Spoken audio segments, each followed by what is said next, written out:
The Greenhorn and the Dead Bloated Cow.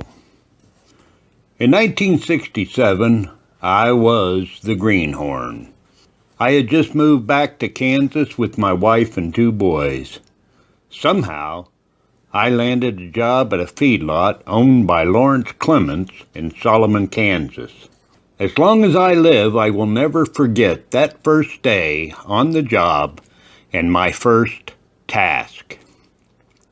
I was sent up on the hill with an old cowboy and told to butcher a cow that had bloated and died.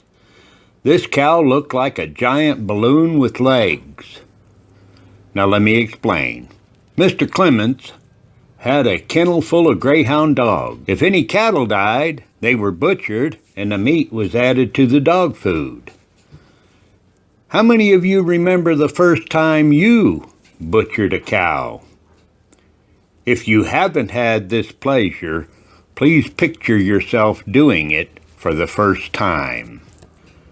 You've heard me say before that old cowboys don't tell you everything they know. They let you learn the hard way through pain and suffering.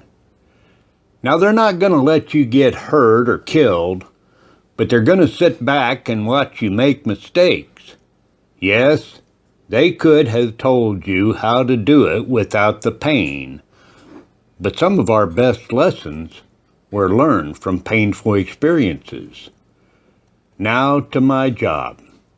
The old cowboy asked me if I'd ever butchered a cow.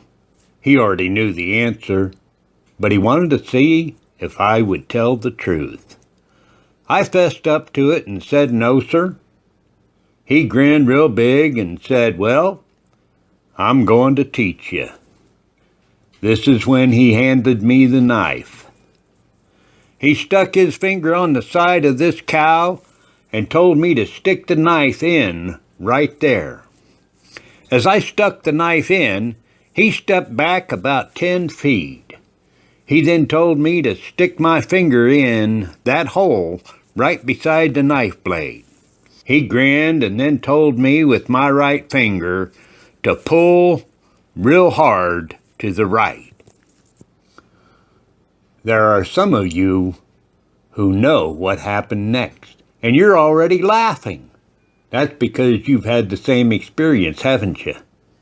Somebody made you learn the hard way. Okay, back to the painful experience.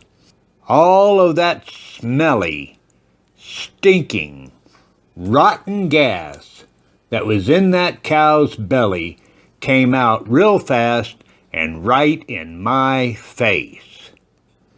I don't think I've heard anybody laugh as loud and as hard as that old cowboy did. The worst thing about that experience was that I couldn't eat beef for a month. Since that day, I have had the pleasure to work with cattle and a lot of old cowboys. I thank God for that opportunity that He's given me to be a cowboy. I wouldn't trade a single painful lesson for anything. Now I've got a couple scriptures that fits this story and reminds me that God never promised us a rose garden. On the contrary, He told us that we would face trials and tribulations and many hardships. Please read Romans chapter 5, verses 3 and 4. More than that, we rejoice in our sufferings, knowing that suffering produces endurance, and endurance produces character, and character produces hope. Also read James chapter 1, verses 2 through 4. Count it all joy, my brothers, when you face trials of various kinds, because you know that the testing of your faith produces perseverance.